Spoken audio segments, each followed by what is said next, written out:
World News Tonight is next. K2 Weather every hour is brought to you by Teplic Laser Vision, your vision for the future.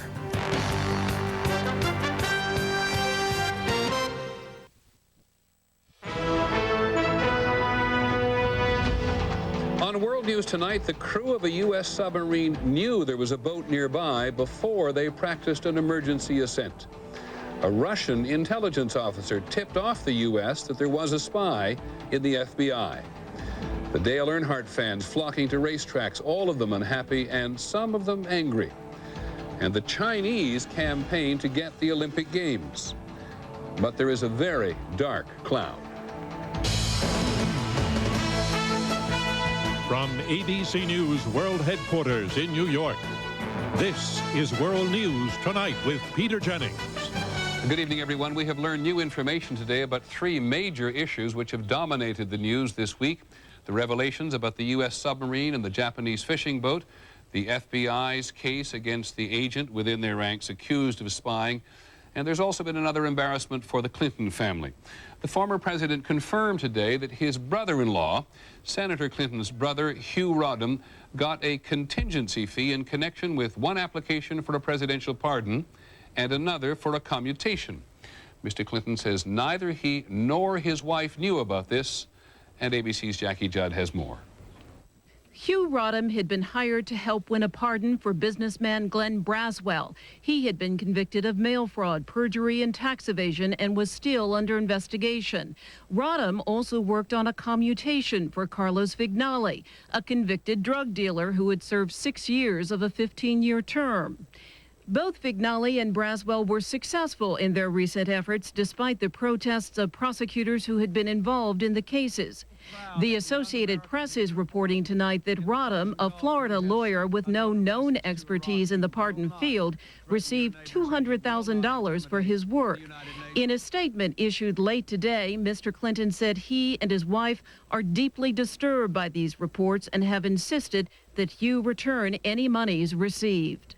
That apparently has now occurred. If the facts are as they currently seem to be, there does not appear to be, Peter, any illegality. But it certainly does not help either Mr. Clinton or Senator Clinton when so many people already believe that money and connections came into play with other pardons, notably the pardon of fugitive financier Mark Rich. Thank you, Jackie. Jackie Judd in Washington tonight. By the way, former President Clinton was criticized by former President Jimmy Carter today for his pardon of the fugitive businessman Mark Rich.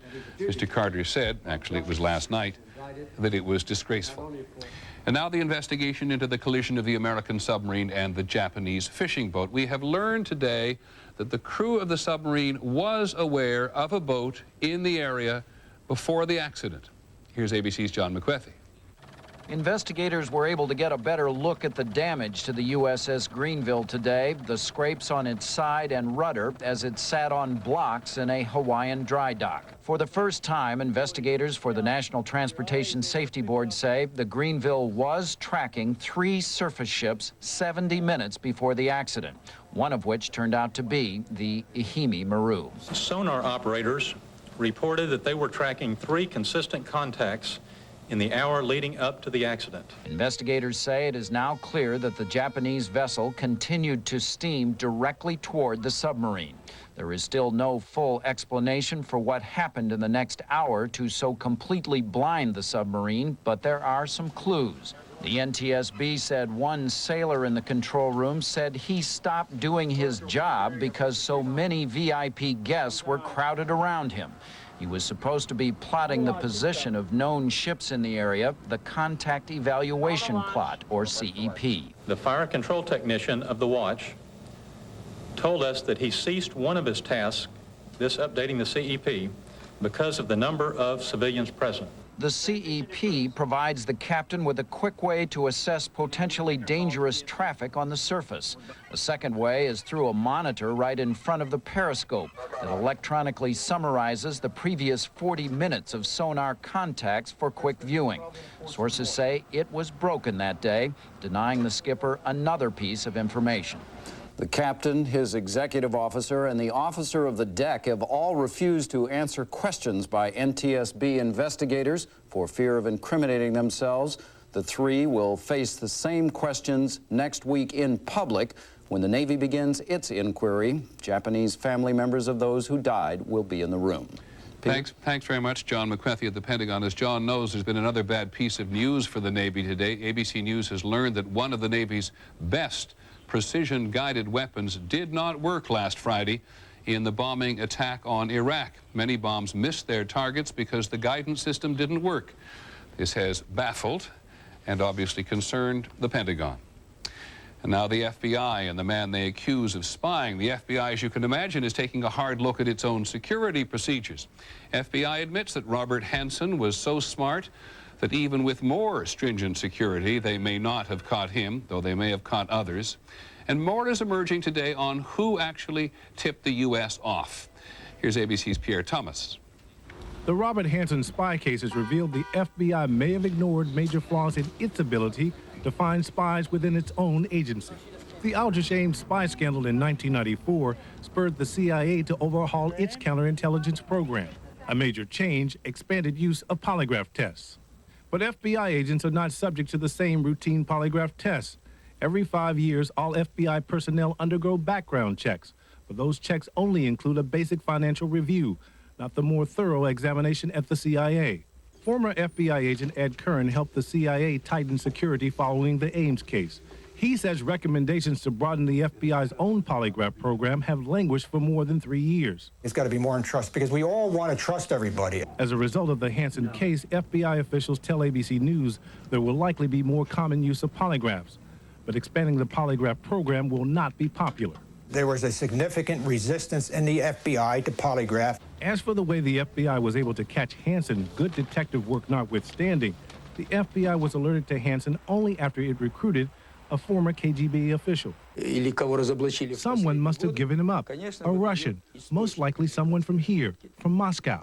As FBI agents continue to review the case, they say a disturbing portrait emerges, one that suggests a motive beyond money. They say arrogance, pointing to a letter Hanssen allegedly wrote to his Russian handlers that refers to the U.S. as a powerfully built but retarded child. He wanted to test the system to see if he could do it. And when he did, it was probably an ego rush. He didn't suffer fools very well.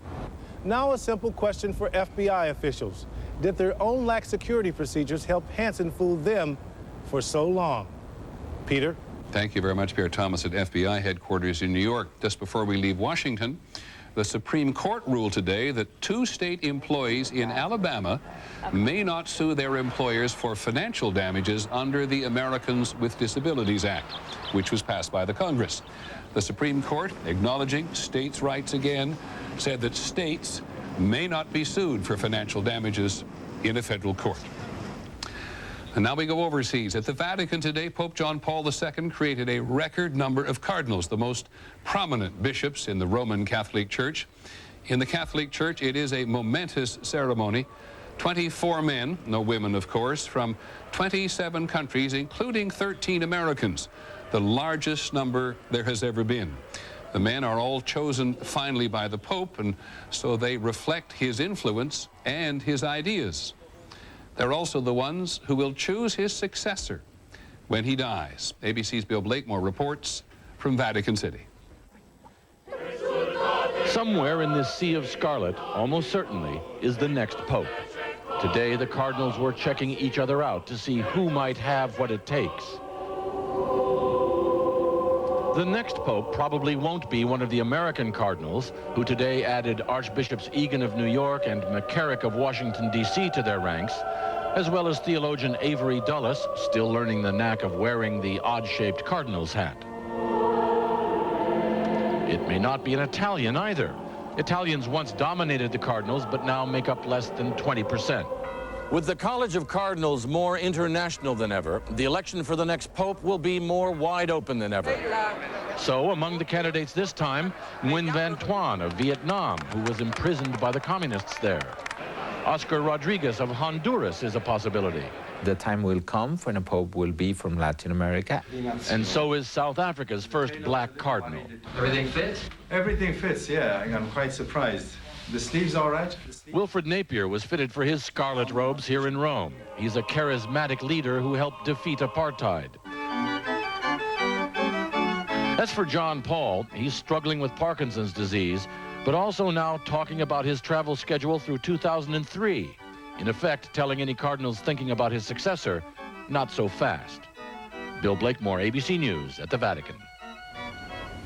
All that red, by the way, blood red. It is symbolic of the vow that cardinals take to defend the Pope until death, if necessary.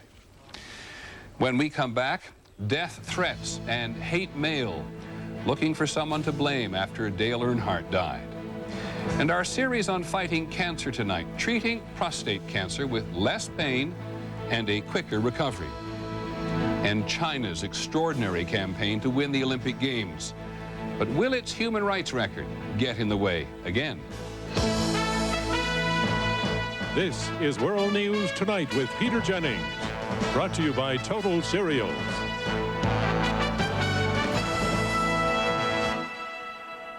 Hey, Jerry Stiller. Where did you come from?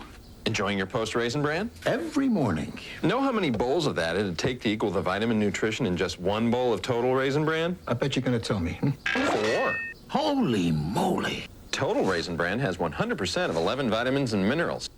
Now including 100% calcium. I'll take the Total Raisin Bran. Now you're Mr. Nice Guy.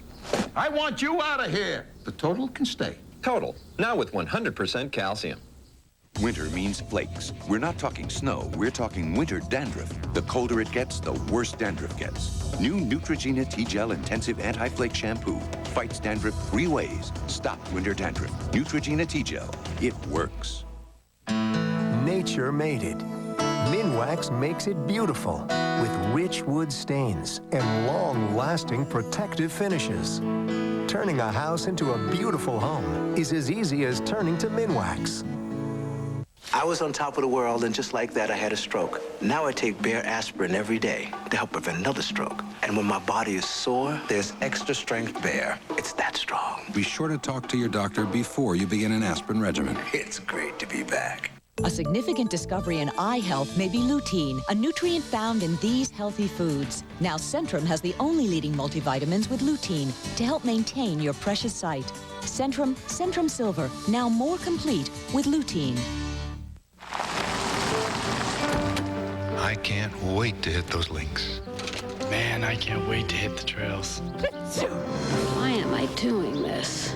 Seasonal allergies can make you feel miserable. Only Once Daily Allegra has fexofenadine for long-lasting, non-drowsy allergy relief, so you can feel more like yourself again. For patients 12 and older, side effects include headache, upper respiratory tract infection, and back pain. Call your doctor now for more information about Allegra and enjoy your world. The NASCAR driver Dale Earnhardt was buried today in the North Carolina town of Kannapolis, where he was born. It was a private ceremony for the racing icon who died of the Daytona 500 on Sunday. Much of the remorse at Earnhardt's death has been very public. There have been several memorial occasions held by the fans, some of whom are angry. Here's ABC's Aaron Hayes. All week it has been like this. Fans of the late Dale Earnhardt finding their way to racetracks. It was the least I could do is come down here and just pay tribute to him. In Alabama, Georgia, North Carolina. Well, I'm in shock really still. I really am. Racing fans are loyal fans with great expectations. Earnhardt had been marketed as the Intimidator, expected always to emerge from spectacular wrecks unscathed. But the reality that in the blink of an eye a race can claim their hero has been sinking in and causing some real friction. On the NASCAR website, some fans have begun blaming another driver, Sterling Marlin, for causing Earnhardt's death. Weasel, the attacks read, you murderer. Right before the crash, Sterling Marlin's car, the red one, had been among those just behind Earnhardt's, and in the heat of the last lap, tapped Earnhardt's bumper. It's like right there. Maybe a split-second move, part of a chain of racing factors that include aerodynamics, timing, and just bad luck. Marlin says the accident was just that, an accident. It was definitely nothing intentional on my part because, Earnhardt's been beaten banged out here for years and every Sunday and, life about the next week. He's tried to ignore the anger, even some death threats from fans. They're looking for somebody to blame. But police kept vigil today at Marlin's team headquarters, and other NASCAR drivers, including Michael Waltrip, teammate of Dale Earnhardt, have rushed to Marlin's defense. I want to ask that everyone Keep Sterling Marlin in your prayers. Sterling didn't do anything wrong. Sterling was simply racing. The drivers know this can be a deadly sport. Tough, though, for many fans to accept when it is their hero. Erin Hayes, ABC News, Atlanta. In the Money Scope tonight, it cost you more to heat and light your home last month. Electricity prices were up 2.6%, and the price of natural gas was up 17.4%. The leading measure of overall inflation, the Consumer Price Index, was up 0.6%, and that is the largest gain since March. This did not go down well on Wall Street. The Dow Jones Industrial Average was down more than 204 points to close at 10,526, and the NASDAQ closed down 49 points, very close to its two-year low. The wife of the new vice president didn't make any money news today, but it was another slap for another famous person. Lynn Cheney has criticized the singer Elton John, who is gay, for agreeing to sing a duet at tonight's Grammy Awards with the rapper Eminem, who uses such hostile lyrics about gays as well as women. When we come back, attacking prostate cancer, a closer look at a less invasive procedure.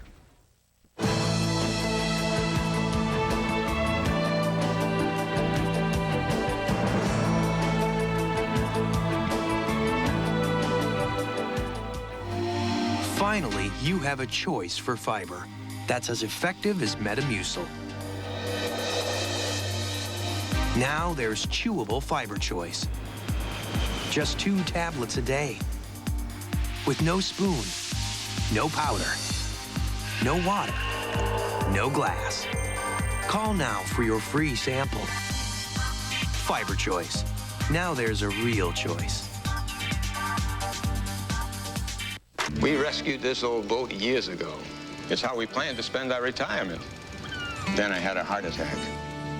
I worried we'd never set sail. Turns out my cholesterol was high. How will you take care of your high cholesterol and heart disease? I began exercising and eating better, but it was still too high. So I asked my doctor about adding Zocor. He told me Zocor, along with diet, can really get your cholesterol down. And Zocor is proven to reduce the risk of a heart attack among people with high cholesterol and heart disease. Now my cholesterol is right where it should be. Zocor is a prescription medication and is not for everyone, including women who are nursing, pregnant, or may become pregnant, or people with liver problems. Your doctor may do blood tests to check for liver problems. Because serious side effects can result, tell your doctor about any muscle pain or weakness you experience and about any medicines you are taking. For more information about Zocor, talk to your doctor. Do it for yourself. It's your future. Be there. The world is a beautiful place, but not when your eyes feel dry, gritty, irritated. Protect them with Refresh brand eye drops. Refresh is no ordinary eye drop. First, Refresh relieves dryness. Then Refresh forms a lasting shield of protection that keeps irritation out and moisture in. So get relief and protection with the #1 brand recommended by eye doctors. Refresh. It relieves and protects. And protects and protects. The Heartburn Hotel. If you suffer persistent heartburn 2 days a week or more, despite diet change and treatment, it may be acid reflux disease. Prescription Prevacid can mean 24-hour relief from acid reflux disease. Prevacid turns off tiny pumps that produce acid. It has a low occurrence of side effects, such as diarrhea, abdominal pain, and nausea. Ask your doctor if Prevacid is right for you. So leave your heartburn behind, yeah! Phil Jackson was never the coach of that team. Jordan was the one they feared. Sports Century, the top 50 and beyond. Weeknights at 8, only on ESPN Classic.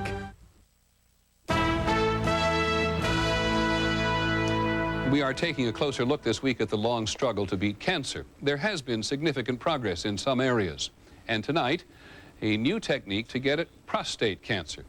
This is a man's disease. Only men have the prostate gland, which is under the bladder and secretes a fluid which is a component of semen. It's shaped like a walnut and gets bigger as men get older.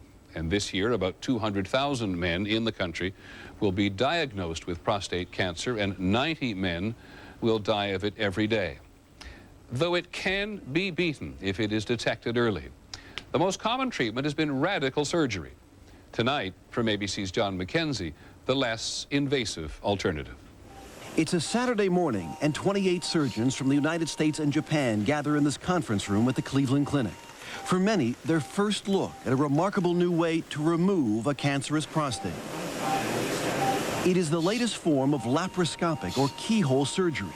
The tools, a miniature light and camera, scalpels and tweezers, all inserted through small cuts in the abdomen and all manipulated from outside the body. Another wet clip, please. Dr. Inderbir Gill, a 42-year-old Indian-born surgeon, is a pioneer in this laparoscopic technique. The magnification is outstanding. The lighting could not be better. This is what he sees, the picture inside the abdomen as he prepares to maneuver around different organs and blood vessels to reach the prostate. We no longer have to make a huge cut to deliver surgical cure, okay? We can do it through little cuts and do it every bit as effectively. That can mean significantly less blood loss, so less need for transfusions, less pain and quicker recovery after surgery. Catheters are removed after a few days, compared to 1 to 2 weeks with traditional prostate surgery. I believe in it wholeheartedly. I mean, I am very satisfied. I feel as good as before I went in for surgery. Richard Teeter had laparoscopic prostate surgery last month. He was released from the hospital the next day and was back to full activity within 2.5 weeks. This laparoscopic technique is still so new, no one knows how it compares to traditional surgery when it comes to lasting side effects, specifically incontinence and impotence. But preliminary data look encouraging. If this technique is better for the patient, it is much more demanding for the surgeon. The hand-eye coordination that's required can take years of training. Today, 3 hours after this operation began, Dr. Gill finally removes the severed prostate. The operation draws to a close. Another chapter in the development of a new cancer treatment. John McKenzie, ABC News, Cleveland. Just one other piece of medical news today. They call it the most important asthma discovery in a generation. British scientists have isolated a single gene which could be responsible for as many as 40% of all asthma cases. It may offer a target for new drugs as well as the key to a screening test. When we come back this evening, eyes on the prize, one country's all-out campaign to get the Olympic Games. Need extra cash? Don't charge it on your credit cards. Get a second mortgage with no closing costs from Ditech.com. With a second mortgage, you can consolidate all your existing high-interest debts, get the cash you need for any purpose, and end up with one lower monthly payment. A second mortgage with no closing costs is smart money from Ditech.com. Log on now for fast online approval or call us at 1-800-71-FIXED. In this place, I see a lot of gas. I also see a lot of folks taking medicines that don't fight gas. But Gas-X has the most powerful medicine to relieve gas fast. Not that I've seen works faster. Gas-X beats the bloat fast.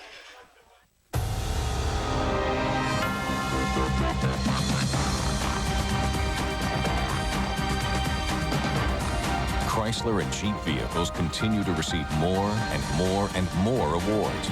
And now it's time to reward you with the Chrysler and Jeep Rewards program. Now for a limited time, get 0.9% APR financing on select Chrysler and Jeep vehicles. Reward yourself today with one of our award winners. And that's better than carrying around any trophy. See how beautiful 60 can look. See how invisible osteoporosis can be. If you're over 60, there's a nearly 1 in 2 chance you have it. So ask your doctor about a bone density test and treatments that can help.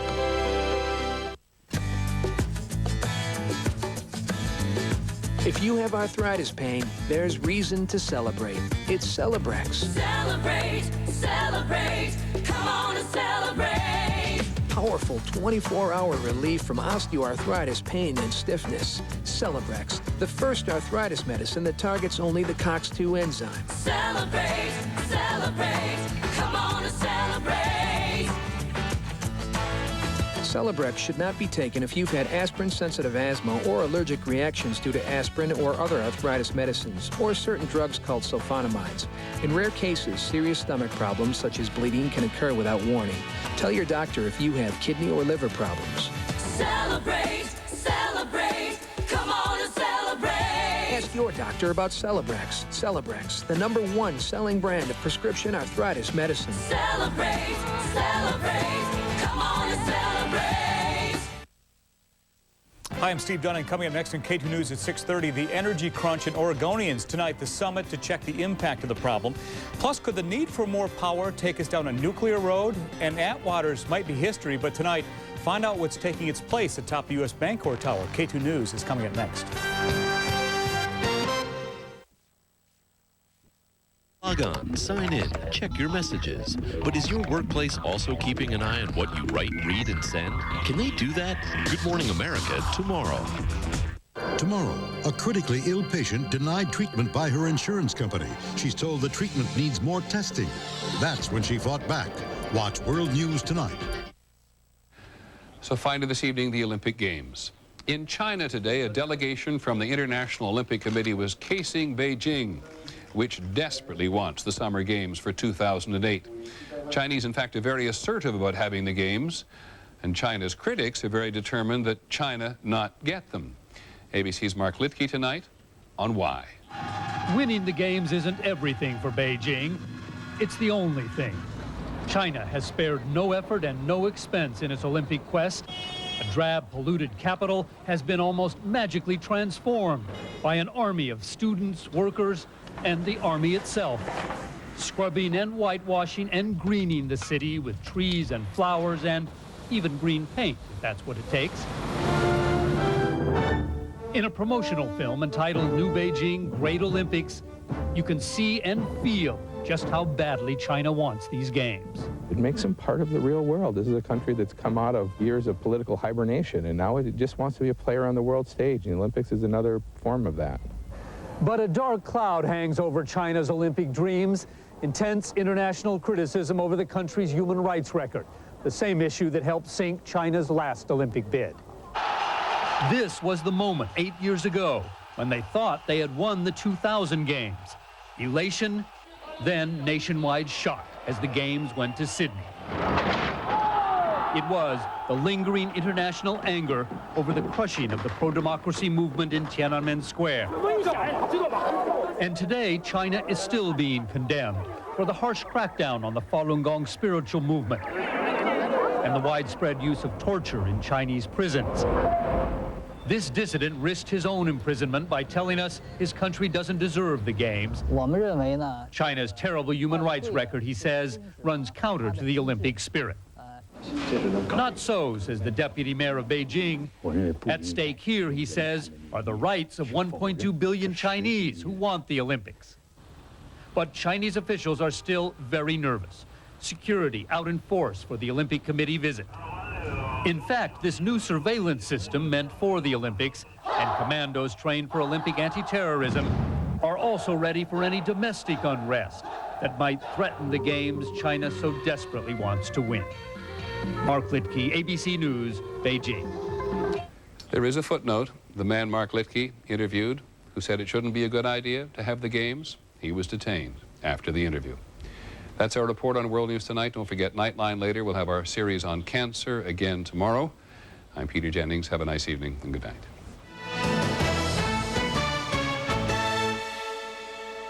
For Judy Garland, the spotlight came early. But staying on top had its price. And she would risk everything but her family. I'm a good mother. Life with Judy Garland, Me and My Shadows, Sunday 9/8 Central on ABC. K2 News at 6:30 is brought to you by your friendly Northwest Dodge dealers. Connecting you to your world, this is K2 News.